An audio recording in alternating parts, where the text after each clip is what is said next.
Assalamualaikum warahmatullahi wabarakatuh. Jumpa lagi dengan saya di channel Frame Info. Pada kesempatan kali ini kita akan membahas tentang pemerintahan pada masa Orde Baru, yang mana kita ketahui pemerintahan Orde Baru dipimpin oleh seorang presiden bernama Soeharto. Kita ketahui bersama, Soeharto menjabat sebagai presiden Indonesia selama 32 tahun. Dan selama itu pula, keluarga Soeharto memonopoli banyak aset dan sumber daya di Indonesia, sehingga tidak mengherankan jika Soeharto masuk dalam nominasi salah satu presiden terkorup di dunia.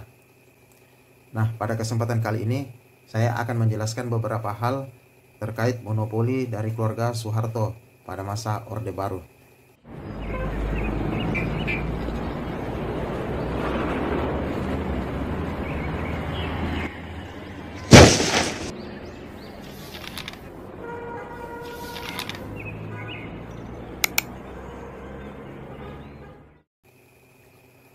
Yang pertama adalah Tutut Soeharto atau putri sulung Presiden Soeharto, yang pada saat itu meminta Kepala Staf Umum atau Kasum Abri yang baru dilantik agar pembelian senjata diberikan kewenangan kepadanya.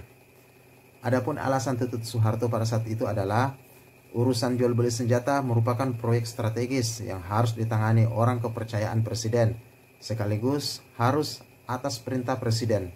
Nah, presiden itu adalah notabene-nya adalah ayahnya sendiri, yaitu Presiden Soeharto. Lalu siapakah Kasum Staf Abri pada saat itu atau Kepala Staf Umum Abri saat itu? Dia adalah Laksamana Maida TNI Sudipyo Raharjo yang dilantik pada bulan Januari 1988. Kedua adalah anak Soeharto bernama Bambang Trihatmojo. Dia adalah anak ketiga dari Soeharto yang memiliki 134 perusahaan meliputi bisnis darat, laut, dan udara. Adapun perusahaan itu meliputi asuransi, perhotelan, industri pariwisata, industri kimia, pabrik farmasi, otomotif, industri pakan ternak, industri kimia pertanian, pabrik minyak makan, dan beberapa perusahaan lainnya. Bambang Trihatmojo juga masuk ke dalam bisnis jasa pembangunan ladang minyak, perkebunan, properti, kontraktor, perbankan, transportasi laut, udara, dan lainnya. Selain itu, dia juga masuk ke dalam industri bisnis, instalasi telekomunikasi, dan distribusi peralatan telekomunikasi seperti satelit, radio, bahkan televisi. Ketiga, terkait dengan anak emas Soeharto atau anak emas Orde Baru, yaitu Tommy Soeharto. Tommy Soeharto diberikan hak untuk memonopoli pengaturan perdagangan cengkeh dan membeli cengkeh dari petani dengan harga yang murah, lalu menjual ke pabrik rokok dengan harga yang mahal. Pada masa Orde Baru, membentuk Badan Penyangga Pemasaran Cengkeh atau BPPC di akhir tahun 1990-an, yang mana peraturan menteri membuat BPCC atau Badan Penyangga Pemasaran Cengkeh memiliki hak eksklusif untuk membeli cengkeh dari petani sesuai dengan harga yang mereka inginkan, dan menyebutkan pula bahwa perusahaan rokok atau pengguna utama dari cengkeh hanya dibolehkan membeli cengkeh dari BPPC. Nah, sehingga pada masa itu harga cengkeh cukup murah, dan banyak perusahaan rokok yang awalnya membeli cengkeh dari petani melalui KUD itu tidak bisa melakukan apa-apa, mau tidak mau harus membeli cengkeh melalui Tommy Soeharto. Nah, pada masa itu pula KUD atau Koperasi Unit Desa yang banyak menjadi distributor cengkeh ke perusahaan rokok itu tidak bisa melakukan apa-apa atau tidak berfungsi sama sekali. Selanjutnya kita kembali kepada Tutut Soeharto, putri sulung Soeharto, yang mana Tutut Soeharto dikatakan sempat mendatangi Menteri PUPR pada era Soeharto untuk meminta proyek jalan tol sepanjang Sumatera dan jalan tol lingkar Semanggi ke Priok yang ada di Pulau Jawa. Nah, Tutut mengerjakan ini melalui sebuah perusahaan yang bernama PT Citra Marga Nusapala Persada yang didirikan pada bulan April 1987. Adapun jalan yang telah dikerjakan oleh PT Citra Marga Nusapala Persada diantaranya adalah ruas Cawang Tanjung Priuk sepanjang 19,3 km. Selanjutnya jalan tol Tanjung Priuk jembatan 3 sepanjang 13,93 km. Kedua ruas jalan tol ini dikenal dengan sebutan Jalan Tol Insinyur Wiyoto Wiono, dikerjakan pada tahun 1988 hingga 1990.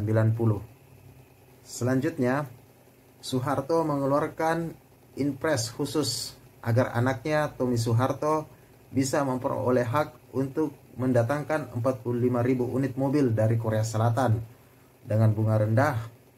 Nah, kemudian 45.000 unit mobil ini dicap sebagai mobil nasional. Ini adalah salah satu mobil yang dulu sangat dibanggakan di era Soeharto dengan merek Timor.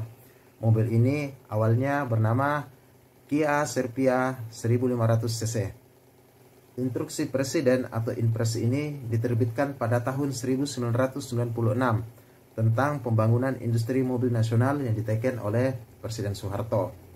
Impres ini meminta kepada Menteri Perindustrian dan Perdagangan, Menteri Keuangan, Menteri Negara Penggerak Dana Investasi atau Ketua Badan Koordinasi Penanaman Modal untuk secepatnya mewujudkan industri mobil nasional. Adapun perusahaan Tommy Soeharto ini bernama PT Timor Putra Nasional. Selanjutnya, Presiden Soeharto juga memberi hak kepada adik iparnya Probo Sutejo hak memonopoli impor film dan mendistribusikannya ke bioskop-bioskop. Selain itu juga memberikan kepada Probo Sutejo hak untuk memonopoli impor cengkeh. Lalu tidak ketinggalan pula Ibu Negara atau Ibu Tin Soeharto yang merupakan istri Soeharto. Sebagaimana dikutip dari beberapa sumber mengatakan bahwa Ibu Negara atau Ibu Tin Soeharto mengutip komisi sebanyak 10% dari proyek-proyek dan investor yang bisa diatur atas pengaruhnya pada masa itu.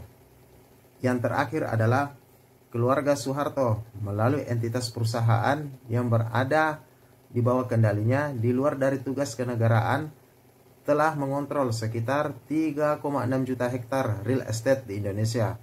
Terus salah satunya adalah 100.000 meter persegi ruang kantor utama di Jakarta. Nah, itulah beberapa monopoli dari keluarga Soeharto atau lebih dikenal dengan keluarga Cendana. Kita pada masa saat ini hanya bisa menjadikan itu sebuah pelajaran agar kedepannya kita bisa memilih pemimpin yang betul-betul bekerja untuk rakyat. Terima kasih atas kesempatannya menonton video ini. Assalamualaikum warahmatullahi wabarakatuh.